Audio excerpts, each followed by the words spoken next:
Ajo mori 20 milion lek dhe më hodhi në rrugë. Por fati i saj ndryshoi pas 7 ditësh, më quajnë Arben.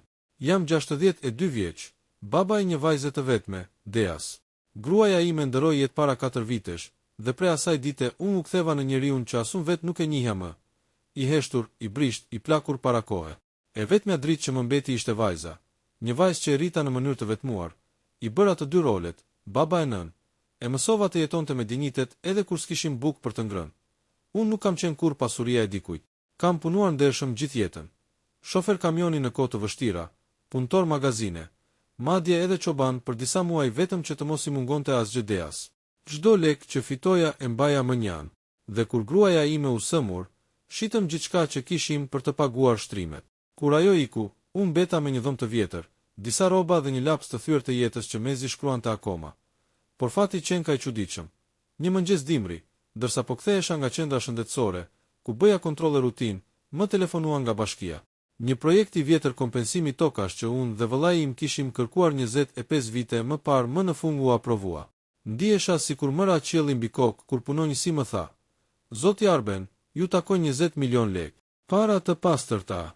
Mund t'i merrni brenda javës." Unë mbajta me vështirësi. Jo për vete.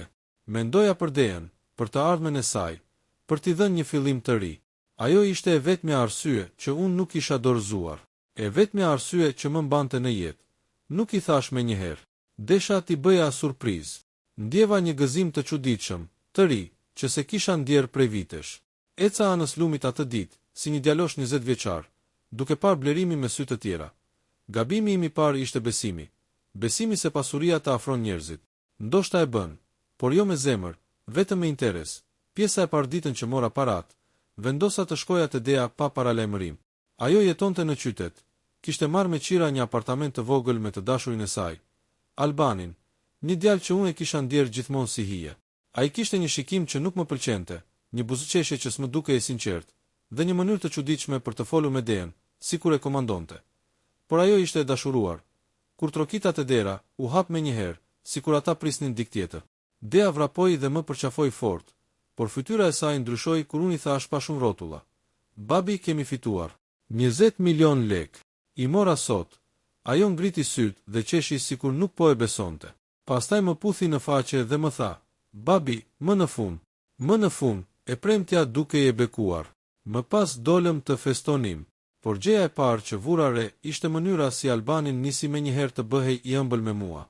I jepte të drejt çdo fjale që thoja, më mbante karigen, më shërbente verën sikur të isha ndonjë mbret. Nuk e njihja këtë sjellje nga ai.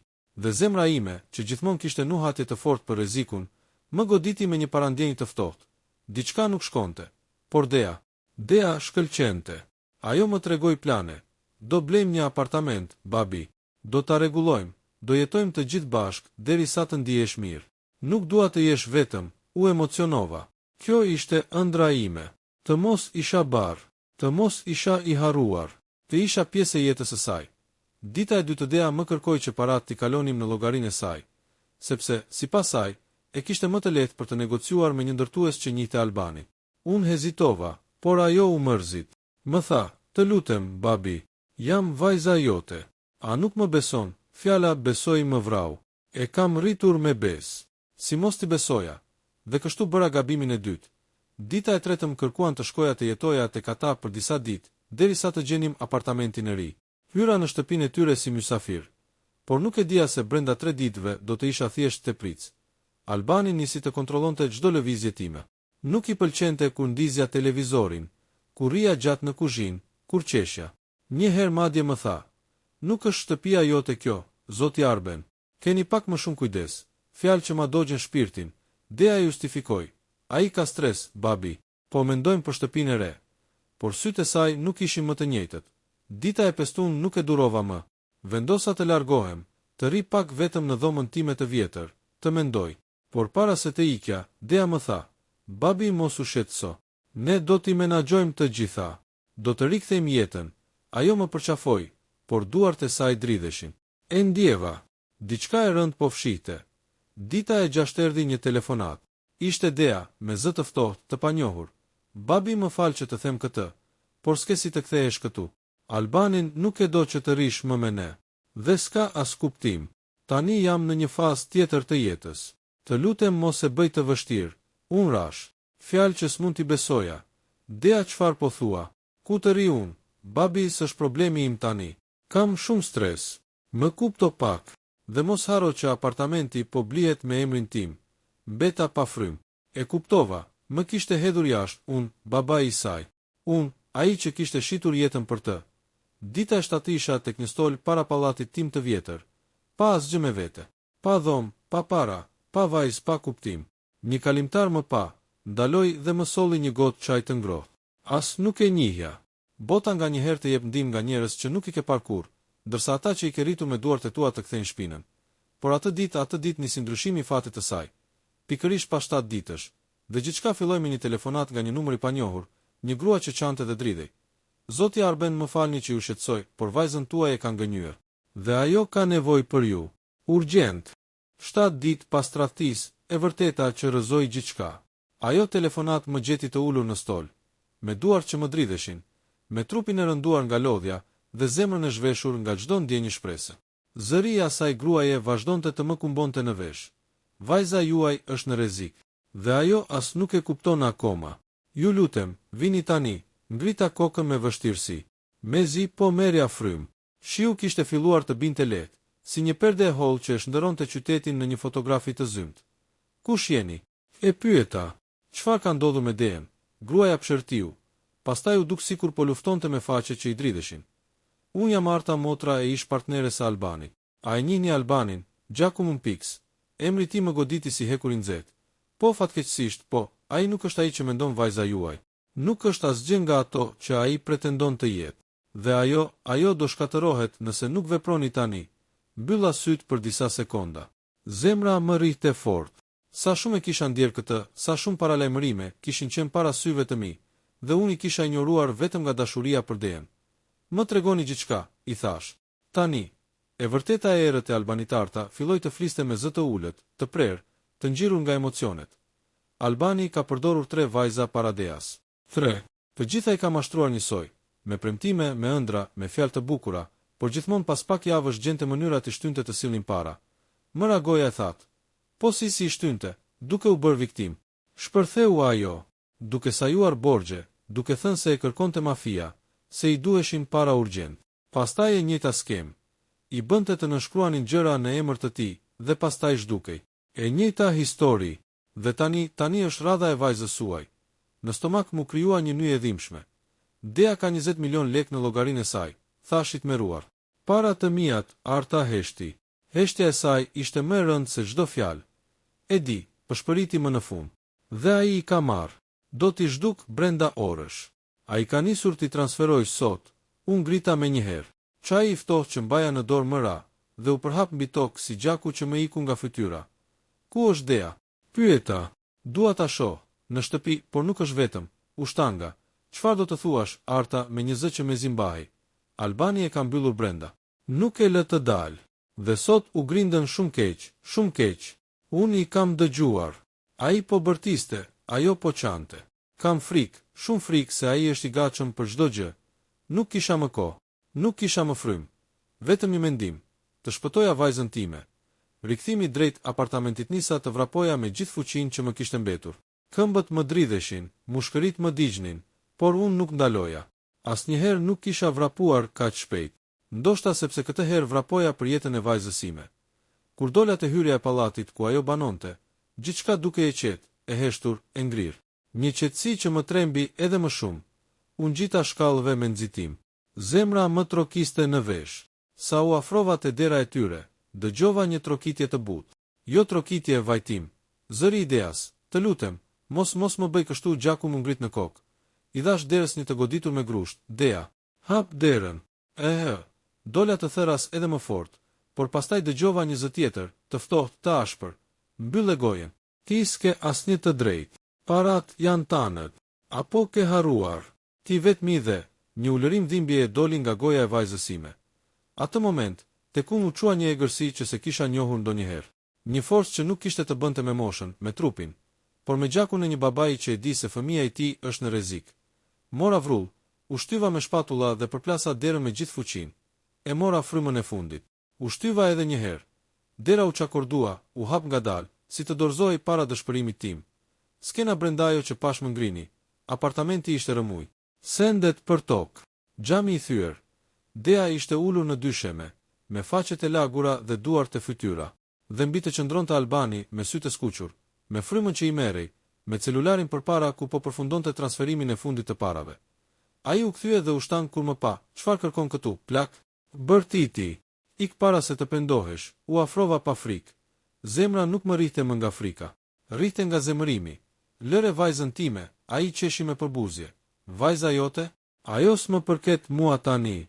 Ajo vetë më dha gjithçka. Ai ngriti krahun sikur të më godiste. Por unë nuk isha më ai baba i heshtur që pranonte çdo fyerje. U hodha para Deas dhe i shtyva krahun me aq forcë sa pata.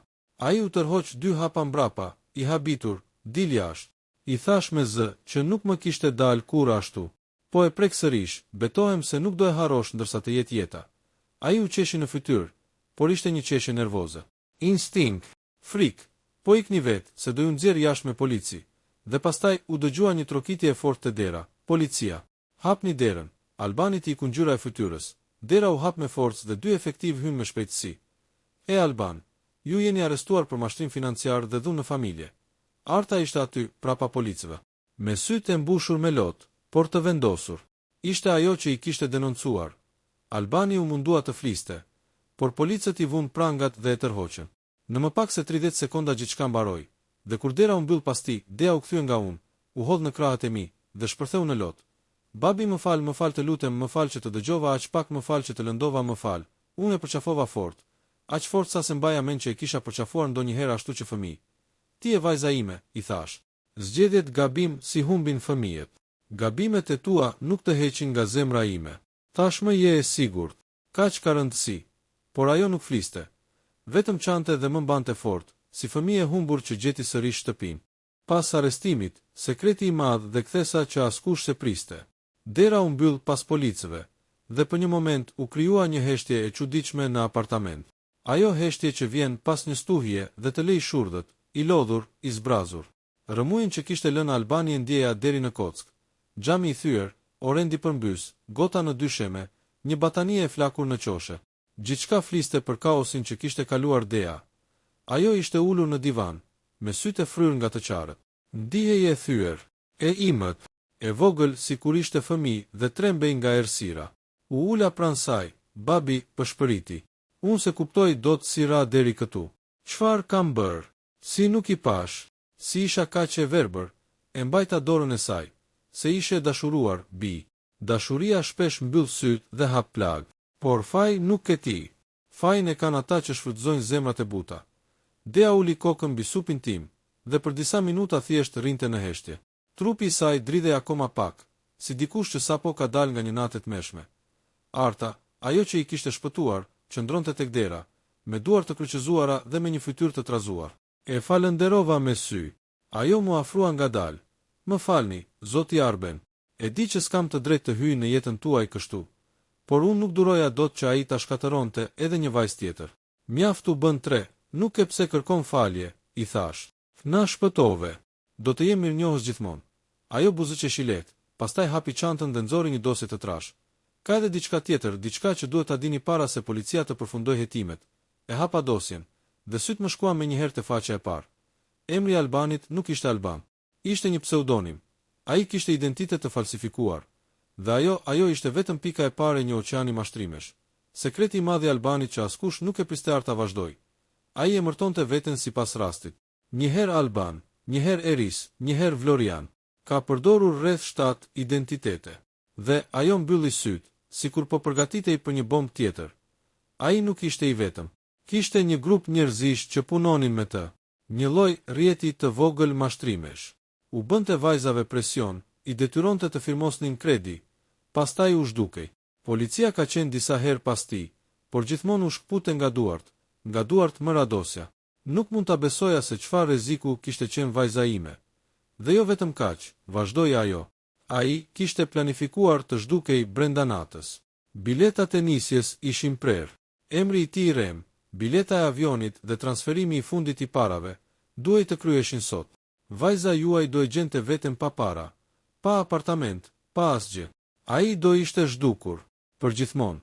Në atë moment, Dea nisi të qante sërish, por këtë herë jo me atë frikën e ashpër të mëpashme. Ishin lot turpi, lot zhgënjimi, lot që pasqyronin sa shumë e kishte mashtruar zemra e saj. Kthesa e papritur, thirrja nga policia po flisnim ende kur telefoni i Deas ra. Ajo e shikoi për disa sekonda, hezitoi ta merrte, pastaj e hapi me duar që dridheshin. Ishte policia, zonja Dea. Doja t'ju njoftoja personalisht se arrestimi është i konfirmuar. Kemi prova të plota kundër personit që ju njihnit si Alban. Dhe një lajm tjetër, Dea ngriti sytë mbushur me frikë. Çka ndodhur? Të gjitha parat tuaja janë rikuperuar. Transferimi i fundit ishte ende në proces. U ndërpre në kohë. Parat janë të sigurta. Dea vuri dorën te goja, sikur i mungoi fryma. Unë ndjeva gjunjë të më lëshonin. 20 milion lekët jeta jon, sakrifica ime e tërë, nuk ishin zhdukur. Polici vazhdoi. Ka edhe një detaj tjetër. A doni t'ju presim këtu? Sepse në kompjuterin e tij kemi gjetur dosje të tjera me informacione sensitive për ju. Do të jetë mirë t'i shihni personalisht Arta ndërhyri. Po shkojmë menjëherë. Në komisariat, zbulimi që e tronditi Dean kur mbërritëm atje. Një oficere e re na priti dhe na çoi në një zyrë të vogël me kompjuter. Këto janë fotokopje të dokumenteve që gjetëm, tha ajo. Por ka edhe diçka më të rëndë. Ajo ndaloi mbi një dosje të veçantë. Ky mashtrues nuk erdhi rastësisht në jetën tuaj. Ju ka studiuar për muaj të tërë. Ju ka vëzhguar në rrjetet sociale. Ju ka ndjekur në punë dhe ka vërejtur që babai juaj ishte i vetëm, me pension të ulët dhe pa mbështetje. E pa si mundësi të artë. Dhe ju zgjodhi. Dea u ngrit në këmbë, sikur po i mungonte ajri. Pra unë nuk qenë ka dashur kur. Ai thjesht më pas ka përzgjedhur si viktim. Zëri i oficeres u butësua. Fatkeqësisht po, në atë moment, Dea u thye përfundimisht. U ul në karrige dhe nisi të qante pa zë, qante si dikush që sapo ka zbuluar se gjithë jeta e saj e fundit ishte një gënjeshtër. Unë ju afrova. Dea, bi më dëgjo. Nuk ke faj. Gënjeshtrat e të tjerëve nuk e zbehin vlerën tënde.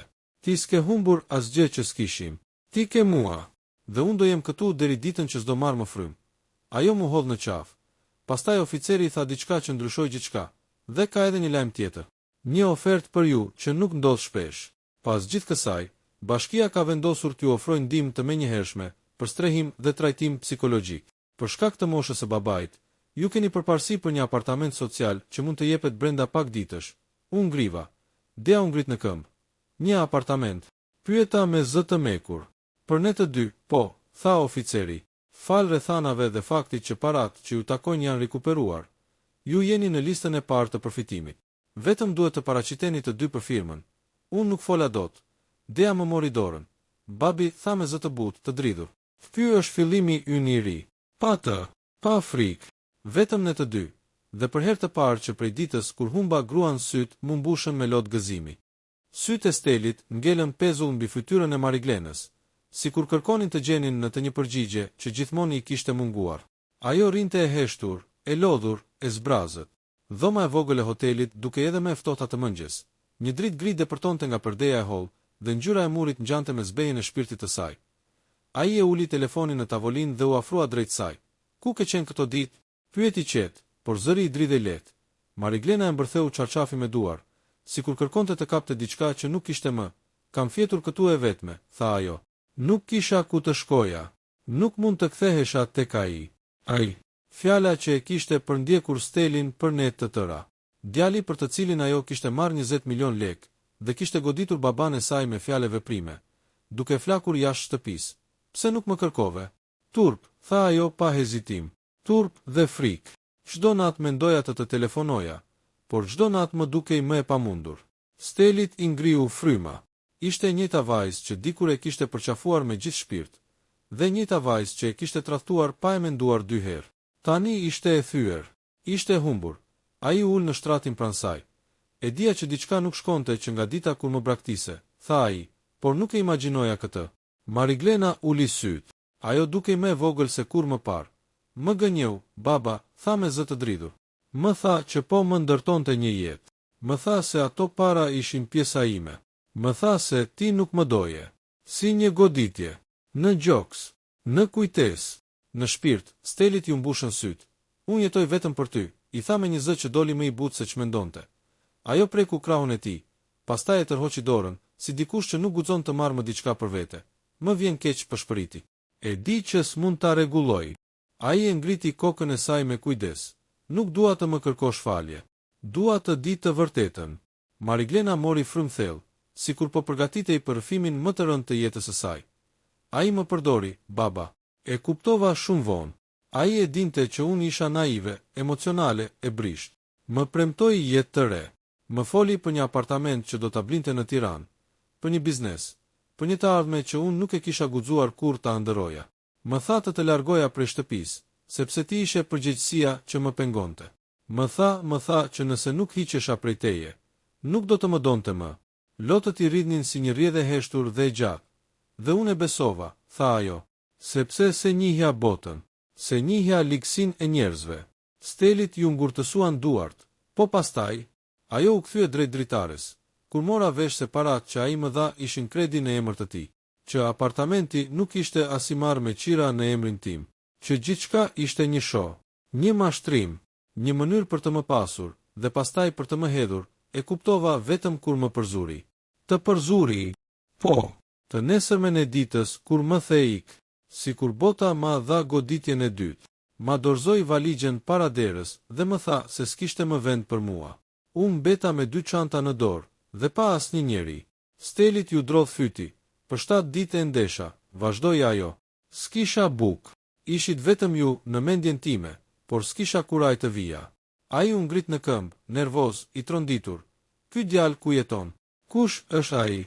Si quhet? Dua ta gjej. Jo, u lëriti ajo papritur, duke e kapur për krahu. Të lutem, jo.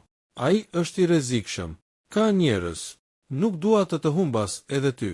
Steli ngriti syt drejt saj. Sytë e një babai që kishte vuajtur dhe tani po e kapte dhimbjen e së bijes si një furtunë të dytë. Nuk kam frikë prej askujt, tha ai me një ton të ulët. Më mori vajzën të vetmen që kam. Mariglena e krehu flokun pas veshit, duke u përpjekur të qetësohej. Baba, un kam bërë gabime të mëdha, por kam ardhur tek ti sepse dua të ndreq jetën. Dua të punoj. Dua të filloj nga zero, të jem njeri. Fjalët I dilnin me një lloj force që nuk e kishte pasur ndonjëherë. Sikur brenda saj të kishte lindur një grua e re, më e fortë, më e vetëdijshme. Stelit I dridheshin duart. Ai e vështroi gjatë. Pastaj, më në fund, u ul pranë saj dhe tha: "Jetën e fillojmë bashkë, por duhet të më thuash gjithçka. Çdo detaj. Do të mbroj, por duhet të më lejosh." Zemra e saj u qel pak. Të tregoj, por ka diçka më shumë, tha ajo me zë të ulët. Diçka që nuk e kam treguar ende. Çfarë?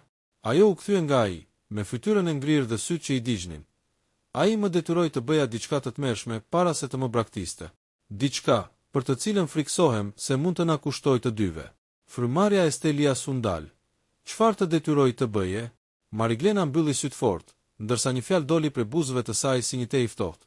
Më detyroi të firmosja, ajo hapi syt drejt tij. Të kuq, të lodhur, të friksuar. Një dokument që më lidh me të përjetësisht. Zgjidhja e papritur dhe një fillim I ri, Steli qëndroi pa frym, duke shikuar Mariglenën. Fjala, përjetësisht, I goditi zemrën si një plumb. Çfarë kishte bërë vajza e tij? Çfarë dokumenti mund të kishte firmosur që e lidhte me këtë mashtrues përjetësisht? Ai u përkul pranë saj, mori duart e saj dhe tha me zë të ngadalshëm: "Por të vendosur, tregom gjithçka tani. Çfarë ka në atë dokument?" Mariglena e rrëzoi kokën dhe nisi të rrëfente, duke thithur frymthell. Ishte një kontratë që lidhej me paratë. Ai donte të siguronte të gjitha paratë në mënyrë ligjore në emrin e tij, duke përdorur emrin tim si mburoj. Nëse nuk e firmosja, ai më kërcënonte se do të humbisja gjithçka, dhe më pas do të më përzinte përfundimisht. Steli e kuptoi. Ishte një mashtrim I perfid, një grack e menduar deri në detaj. Por tani dokumenti nuk kishte më forcë. Policia kishte ndërhyrë dhe parat ishin rikuperuar. Albani ishte arrestuar dhe nuk kishte më mundësi të vepronte. Pra nuk kam asgjë që mund të na lidhe, tha ai, duke e përqafuar fort. Tashmë je e lirë, dhe unë jam këtu. Mariglena qeshi lehtë, një buzëqeshje e dridhur, por e sinqert për herë të parë pas javësh tmerri. Lotët e saj u shndëruan në lehtësi. Ishte një fillim I ri, dhe ajo e dinte. Zhvendose në apartamentin e ri disa ditë më vonë, fal ndihmës së bashkisë dhe rikuperimit të parave, ata u zhvendosën në apartamentin e ri, një hapësirë ndritshme, me dritare që hapeshin drejt qytetit, ku dielli depërtonte ngado dhe ndriçonte çdo qoshe të jetës së tyre. Ky është fillimi yt I ri, i tha Steli duke ja treguar hapësira. Tashmë këtu nuk ka frikë, nuk ka mashtrime. Vetëm ne dhe një jetë e re. Mariglena u ul pranë dritares dhe e vështroi horizontin, duke marrë frymë thellë. Për herë të parë pas shumë ditësh, ajo ndjeu një qetësi që nuk e kishte njohur. Tashmë e di, tha ajo. Tashmë mund të filloj të jetoj për vete dhe për ty, baba. Nuk ka më frikë, nuk ka më gabime të detyruara. Steli e mori dorën dhe e shtrëngoi fort. Zemrat e tyre rrihnin një ritëm të njëjtë. Ishte një përqafim që shënonte jo vetëm fundin e një tmeri, por edhe fillimin e një kapitulli të ri. Një mesazh i papritur disa ditë pas zhvendosjes. Mariglena mori një letër nga një zyrë ligjore që ishte shpërndar nga grupi i mashtruesve. Por letër këmba nuk kishte më fuqinë për ta frikësuar. Përkundrazi, përmbante një dokument që njoftonte se të gjitha pasuritë që Albani pretendonte t'i kishte marrë ishin konfiskuar. Shikoni, baba, tha ajo, duke ia treguar. Gjithçka është rikuperuar. Jeta jon është e sigurt. Steli buzëqeshi dhe e përqafoi. Kjo është vetëm fillimi, bi. Tani kemi një shans për një jetë të re, të ndritur, dhe këtë herë, vetëm tonën. Dritat e qytetit hynin brenda, duke ndriçuar fytyrat e tyre. Ishte një ndjenje papërshkrueshme, një fitore mbi frikën, mbi tradhtin, mbi çdo pengesë që jeta mund të kishte vendosur. Dhe ndërsa u përkul për ta përqafuar përsëri, Steli dhe Mariglena e dinin një gjë. Çfarëdo që të vinte më pas, ata nuk do të ndaheshin më kurrë. Përfundimi i një kapitulli ishte gjithmonë fillimi i një tjetri, dhe ky fillim premtonte lumturi dhe siguri që askush nuk mund t'ua merrte më.